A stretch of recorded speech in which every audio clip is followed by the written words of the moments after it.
नमस्कार दोस्तों, मैं डॉक्टर आशीष सिक्का आपका अपने चैनल होम्यो फील्ड में स्वागत करता हूं।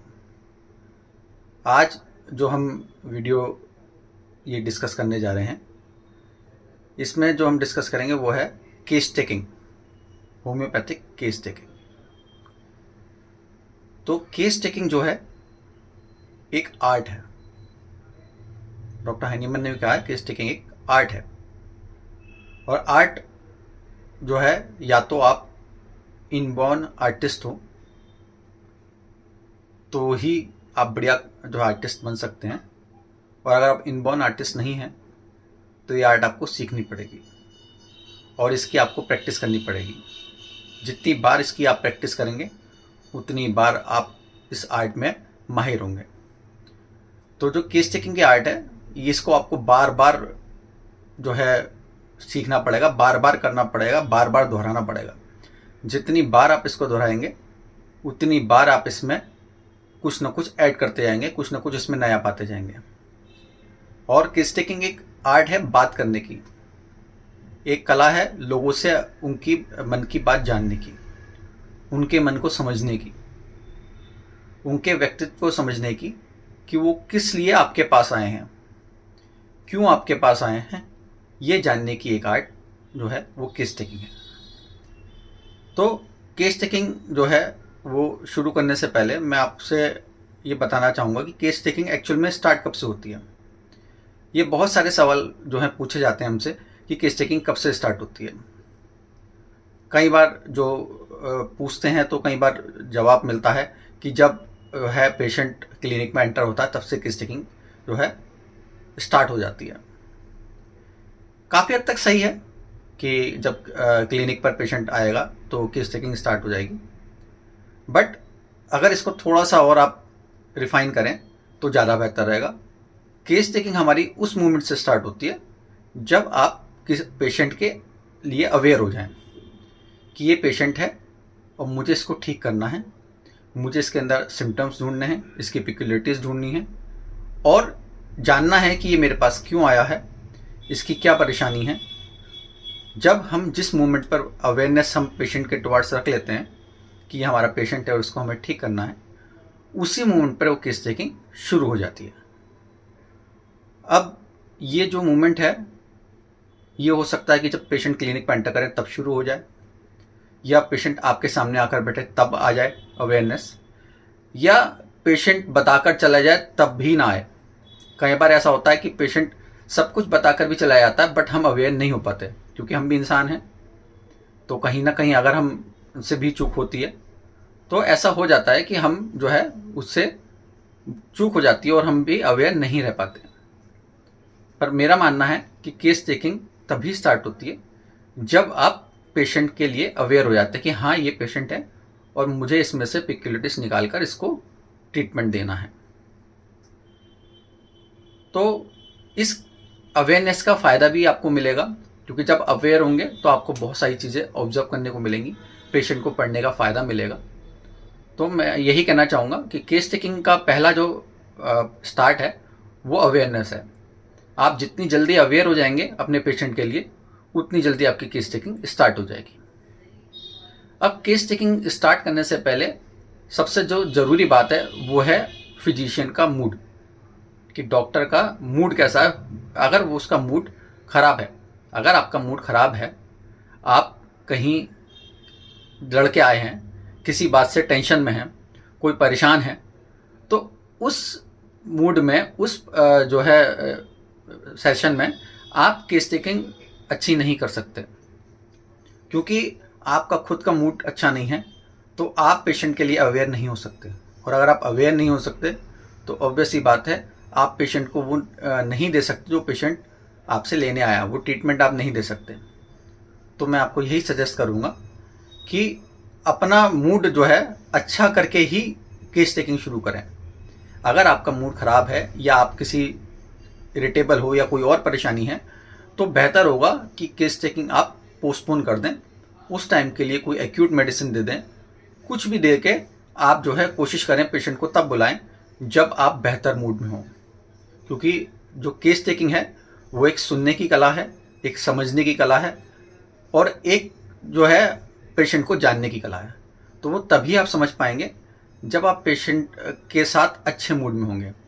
जब आप ही परेशान हैं, आप ही अच्छे मूड में नहीं हैं, आप ही जो है टेंशन में हैं, तो फिर जो है आप केस टेकिंग नहीं कर सकते। तो मैं यही कहूँगा कि केस टेकिंग शुरू करने से पहले फिजिशियन का जो मूड है वो बहुत ज़रूरी है कि वो अच्छा हो। अब केस टेकिंग जब हम शुरू करते हैं तो केस टेकिंग एक्चुअल में कोई परफॉर्मा नहीं है, कोई रटी रटाई बातें नहीं हैं, कोई लिखा हुआ एक परफॉर्मा नहीं है कि ये बातें हमें पेशेंट से पूछनी है या ये बातें हमें पेशेंट से जाननी है। हर पेशेंट हमारे लिए एक नया चैप्टर है और हमें हर चैप्टर को नए तरीके से पढ़ना होता है। तो केस टेकिंग भी ऐसी है कि हर पेशेंट को के लिए नई है, हर पेशेंट के लिए हमें जीरो से शुरुआत करनी है। हर पेशेंट हमारे लिए नया है, अननोन है, और हमें उसे जानना है तो जीरो से शुरुआत करनी पड़ेगी। तो जो पेशेंट आता है जब हमारे पास और आप अवेयर हो जाते हैं पेशेंट के लिए कि हाँ अब जो है मुझे इसमें से पिक्युलिटीज निकालनी है, तो पेशेंट हमें बहुत सारी चीज़ें बताता है। हमें क्या करना है, सबसे पहले पेशेंट हमें अपनी स्टोरी बताता है कि वो क्या अपनी तकलीफ़ लेके आया। तो जब पेशेंट अपनी परेशानियां बताने शुरू करे तो आप उसकी जो कंप्लेंट्स हैं वो जैसे जैसे बता रहा है वैसे वैसे लिखना शुरू कर दें। उसी लैंग्वेज में, जिस लैंग्वेज में वो बता रहा है वो लिखते चले जाएं। इवन बीच में कोई वो गाली भी देता है, कोई उलूल जुलूल बात भी करता है, तो वो भी आप एज इट इज़ उसमें लिख लें। और लिख कर आप तब तक लिखते रहें जब तक पेशेंट बोल रहा है, तब तक वो आप लिखते रहें। जब पेशेंट रुक जाए, जब पेशेंट पॉज दे दे, तो आप पेशेंट से पूछिए और कुछ 1 मिनट का पॉज दीजिए। तो उम्मीद है कि पेशेंट कुछ ना कुछ और बोलेगा। और जब फिर पेशेंट बोलते बोलते रुक जाए तब आप फिर पूछिए और कुछ, और ये प्रक्रिया तब तक दोहराते रहिए जब तक पेशेंट ये ना बता दे कि बस अब और कुछ नहीं, अब मैं सब बता चुका हूँ। तो जो पेशेंट ने आपको बताया है, अब तक जो आपने पेशेंट ने आपके पास आकर उसने अपनी सारी कहानी जो बताई है वो आपने एज इट इज़ नोट कर ली। अब जो उसने स्टोरी आपको बताई है उसमें से करना क्या है, उसमें से आप सबसे पहले कोशिश करिए उसकी कॉज ढूंढिए कि वो जो अपनी परेशानी लेके आया, अपनी बीमारी लेके आया है, उसकी कॉज क्या है। अगर कॉज मिल जाती है और जस्टिफाइबल कॉज है, कॉज जस्टिफाइबल है और कॉज मिलती है, तो हमें पहला प्रिस्क्रिप्शन कॉज पर करना चाहिए। Cause is the most important part. अगर कॉज मिल जाता है तो केस टेकिंग में सबसे इंपॉर्टेंट पार्ट जो है कॉज है, तो हमें पहली प्रिस्क्रिप्शन हमेशा कॉज पर करनी चाहिए। पर ये यहाँ पर ध्यान देने वाली बात है कि हमें पेशेंट से कॉज ज़बरदस्ती नहीं निकलवानी है, ज़बरदस्ती नहीं पूछनी है। अगर पेशेंट बता रहा है, उसको याद है और वो कॉज जस्टिफाइबल है, आपको लग रहा है कि हाँ ये रियल में इसकी कॉज है, ये इसकी कॉज हो सकती है, तभी हम उसको कॉज मानेंगे। ज़बरदस्ती हम उसकी कॉज नहीं निकालेंगे कि ये कॉज जो है ये है और हमें ज़बरदस्ती पूछनी है कि नहीं बताइए क्या हुआ है, क्या ऐसे हुआ है, ये हमें नहीं पूछना है। हमें वही पूछना है जो पेशेंट को जिसका आंसर नॉर्मली वो दे दे आपको आसानी से। जब अगर आपको कॉज मिल जाती है तो ऑब्वियस सी बात है कॉज के ऊपर आप जब मेडिसिन देंगे तो आपको रिजल्ट बहुत अच्छे मिलेंगे। इसके बाद आपको क्या करना है, अगर कॉज नहीं मिलती है या आगे क्या करना है, तो हमें पेशेंट के अंदर 3 चीज़ें ढूंढनी है। अगर आप ये 3 चीज़ें क्रोनिक केसेस में किसी भी केस में ढूंढने में सफल हो गए तो आपकी सक्सेस पक्की है। क्या है वो 3 चीज़ें? पहला है व्हाट ही सेज, कि पेशेंट ने आपसे क्या कहा। अब जो आपको स्टोरी इतनी देर से पेशेंट बता रहा था और आप लिख रहे थे, वो उसका व्हाट है कि वो आपसे क्या कह रहा है कि डॉक्टर साहब मैं आपके पास अपनी इस परेशानी के लिए आया हूँ, इससे मैं परेशान हूँ, और उसके रिगार्डिंग उसने जो भी आपको चीज़ें बताई वो उसका व्हाट है कि व्हाट ही सेज। तो ये पहला पार्ट है जो पेशेंट ने बताया आपको, और इम्पॉर्टेंट है क्योंकि जब तक वो पेशेंट हमें अपनी बात नहीं बताएगा तो हम उसके आगे बढ़ भी नहीं पाएंगे। जो दूसरी चीज़ हमें जो उसमें ढूंढनी है वो है वाई ही सेज। ये उससे भी इंपॉर्टेंट पार्ट है, क्योंकि वाई जो है हमारे जीवन में बहुत इंपॉर्टेंट है। वाई के बिना हम जीवन में कुछ नहीं कर सकते।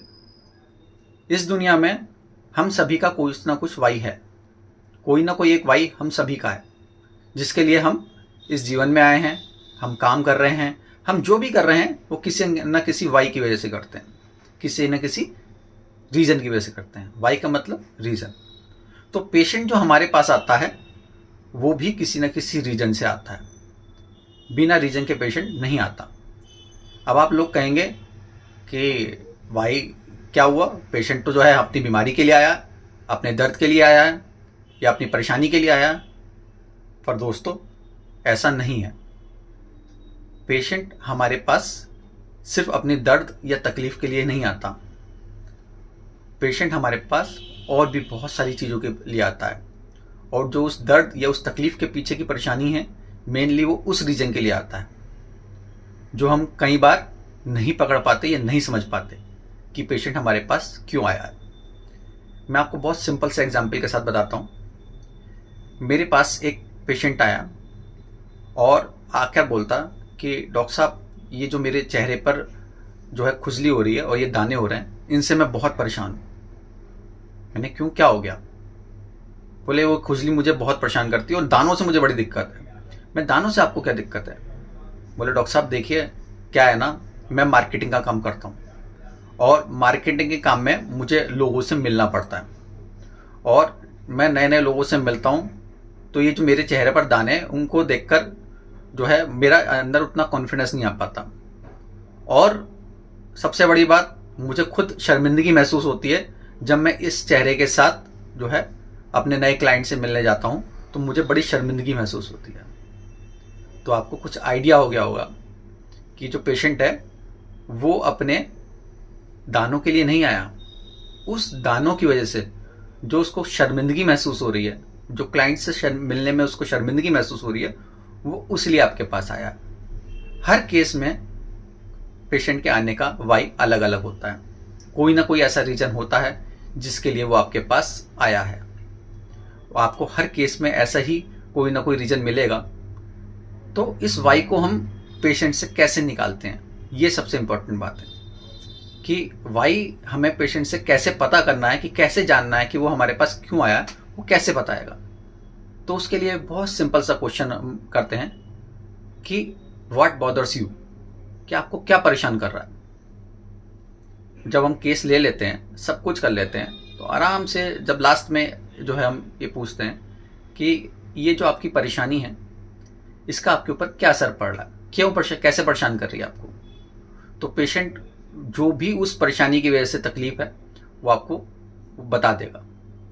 जैसे एक लेडी आई मेरे पास, उसको सर्वाइकल की प्रॉब्लम थी, तो उसकी वजह से उसको गर्दन में दर्द रहता था और चक्कर आते थे।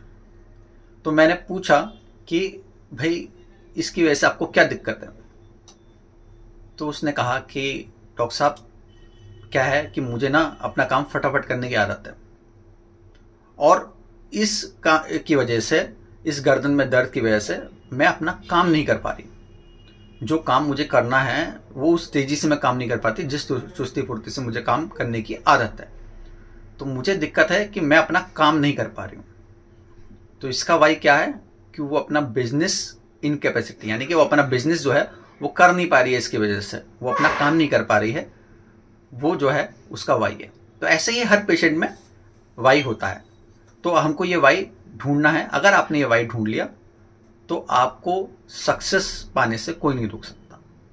अब ये जो वाई है, जिसके लिए मैंने आपको उसका क्वेश्चन बताया कि जब पेशेंट आकर आपसे अपनी परेशानी बताता है तो आप क्या कहते हैं, आप पूछते हैं कि व्हाट बॉदर्स यू, कि आपकी ये जो परेशानी है या आपकी ये जो तकलीफ है इसका आपकी ज़िंदगी पर क्या असर पड़ रहा है, इससे आप कैसे परेशान हो रहे हो, क्यों परेशान हो रहे हो। तो आप जब ये क्वेश्चन पूछेंगे तो पेशेंट जाहिर है कि आपको अपना आने का मकसद, आने का रीजन, वाई बता देगा। उम्मीद करता हूँ ये वाई आपको समझ में आया होगा। तो दो चीज़ें मैंने आपको बता दी कि क्या देखना है, इसके बाद व्हाट ही सेज दूसरा वाई ही सेज।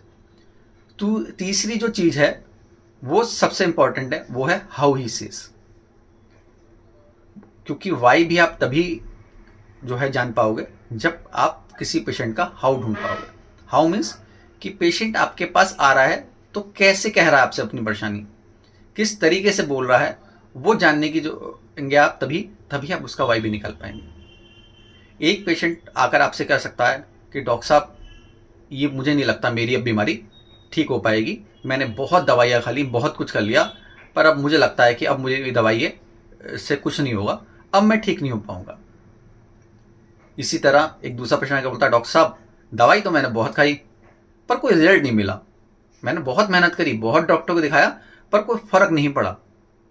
अब दोनों ही चीज़ों में, दोनों ही बातों में, दोनों ही वर्जन में जो कहने का तरीका है वो दोनों का अलग अलग है। पहले वाले केस में जो पेशेंट जो आके कह रहा है उसके कहने के तरीके में निराशा है, वो डिस्पेयर में है कि डॉक्टर साहब अब नहीं लगता मुझे कि मैं ठीक हो पाऊंगा।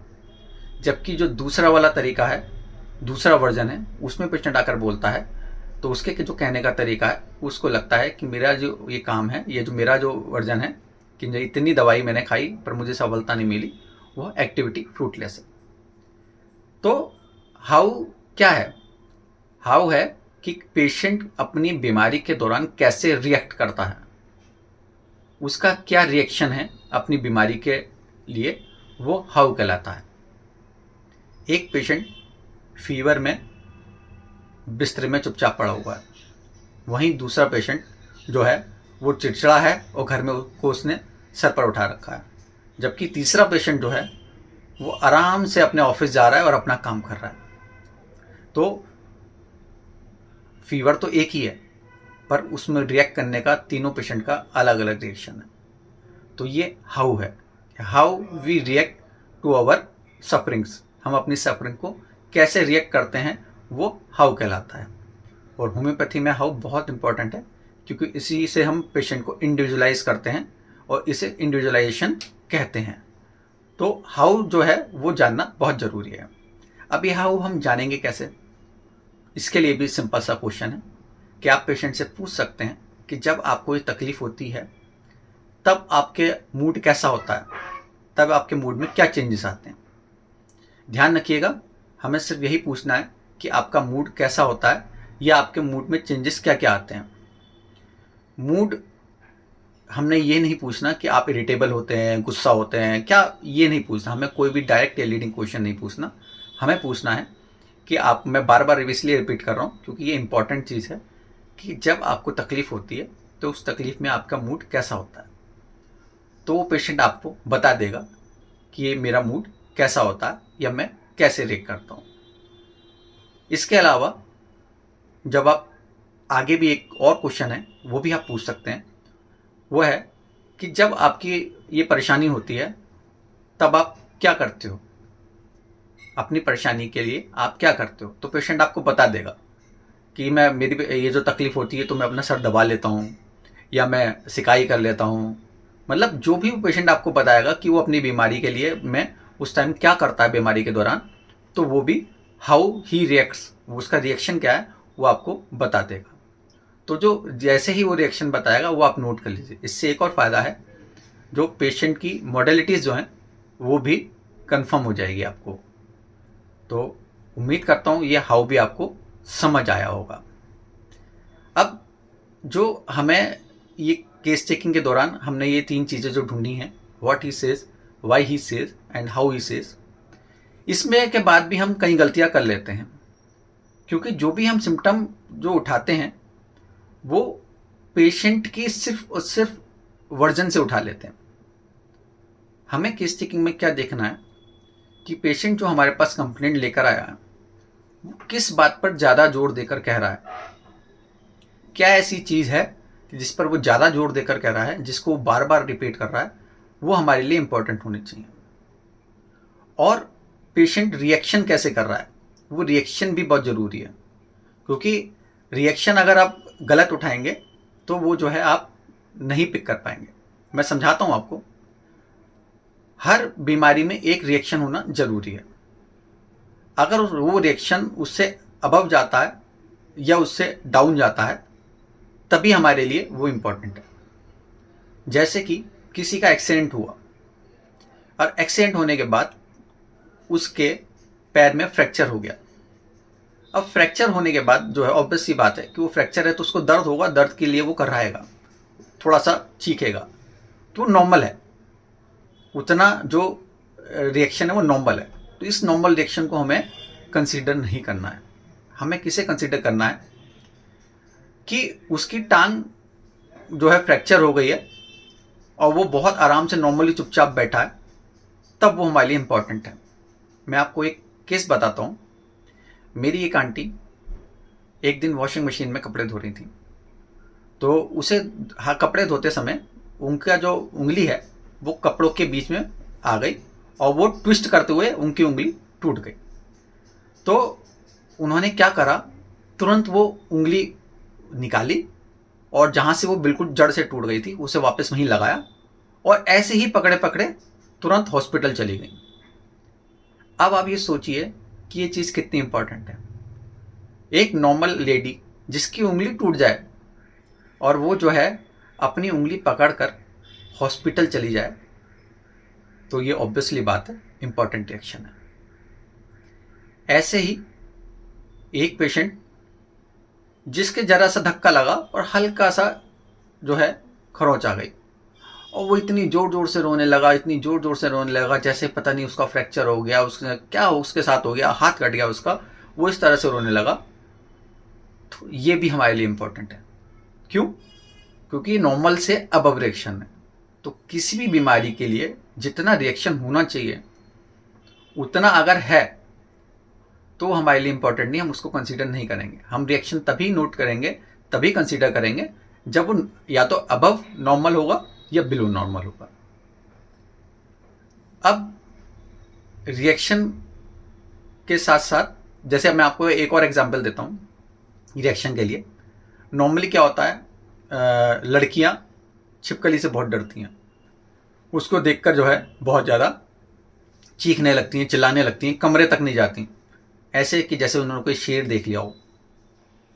तो ये रिएक्शन हमारे लिए इम्पॉर्टेंट है।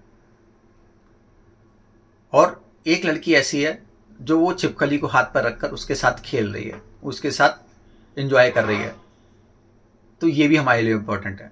क्योंकि छिपकली को देखकर जितना डर लगना चाहिए, जितना रिएक्शन आना चाहिए, वो नहीं आ रहा। तो नॉर्मल जो है डर लगना वो स्वाभाविक है, ये नॉर्मल जो उसको देखकर इरिटेशन होना वो स्वाभाविक है। अगर पेशेंट उससे ज़्यादा रिएक्ट कर रहा है या पेशेंट उससे कम रिएक्ट कर रहा है, तो दोनों ही कंडीशन में जो है हमें वो पेशेंट के सिम्टम पिक करने हैं। केस टेकिंग लेते हुए हमें जो गलतियां करते थे, ये गलतियां सभी करते हैं, मैं भी करता था, कि हम जो रिएक्शन जो नोट करने में वो हम गलती कर देते थे। अब जो मैं एक बात कह रहा था कि पेशेंट बार बार जोर देकर कहता है जिस बात को, वो हमारे लिए इम्पोर्टेंट है। तो जब हम उस बात को अगर पकड़ लेंगे तो हमारी सक्सेस जो है वो बहुत ईजी हो जाएगी हमें केस को सॉल्व करने में। कैसे? एग्जाम्पल बताता हूँ। एक मेरे पास अंकल आते, उनको जो है खांसी की प्रॉब्लम थी और उनकी खांसी में जब बलगम आता था तो वो खांसते वक्त जो है जोर लगाते थे तो वो निकलता नहीं था। तो किसी उनके जो डॉक्टर ने बोला कि अंकल जब आपको ये खांसी हुआ करे तो आप एक काम करिएगा, पीठ पर जो है थपकी दे दीजिएगा, तो उससे आपकी ये बलगम निकल जाएगी, या किसी से ले लिया करें। तो वो अंकल आए और बोलते कि बेटा मुझे ऐसी दवाई दे दो कि ये मैं थपकी लूँ और मेरी बलगम निकल जाए। अब 65 साल के अंकल बार बार जब भी जितनी देर उन्होंने कन्वर्सेशन की, सिर्फ बार बार यही कहते हैं कि बेटा ऐसी दवाई दे दो कि जो मैं पीठ पर थपकी लूँ और ये जो मेरी बलगम है वो बाहर निकल जाए। तो मैंने सोचा ये बात ऐसी क्यों बोल रहे हैं बार बार, क्योंकि जब बार बार वो रिपीट कर रहे थे तो मैंने कहा ये इंपॉर्टेंट बात है और इसको नहीं छोड़ना है। तो मैंने उनकी बात पकड़ी और कंसीडर करा कि 65 साल के एक बुजुर्ग एक डॉक्टर के कहने पर बच्चों की तरह उस बात के पीछे लग गए कि थपकी लेने ऐसी दवाई दे दो कि जिससे मैं थपकी लूँ कमर पे और मेरी बलगम निकल जाए। और हमने जो उसका रूब्रिक सेलेक्ट करा वो चाइल्डिश करा, कि वो बच्चों की तरह एकदम से उसके पीछे लग गए कि मुझे जो है इस तरह से बलगम निकल जाए। तो ये एग्जाम्पल मैंने आपको इसलिए बताया कि ऐसे बहुत सारे एग्जाम्पल आपको मिलेंगे। पेशेंट आकर बोलते हैं अपनी प्रॉब्लम्स को, कंप्लेंट को बार बार, जिस बात पे पेशेंट ज़्यादा जोर देकर बोलता है उस बात को हमेशा हमने नोटिस करना है, उसको ध्यान देना है। वो हमारे लिए बहुत इंपॉर्टेंट है।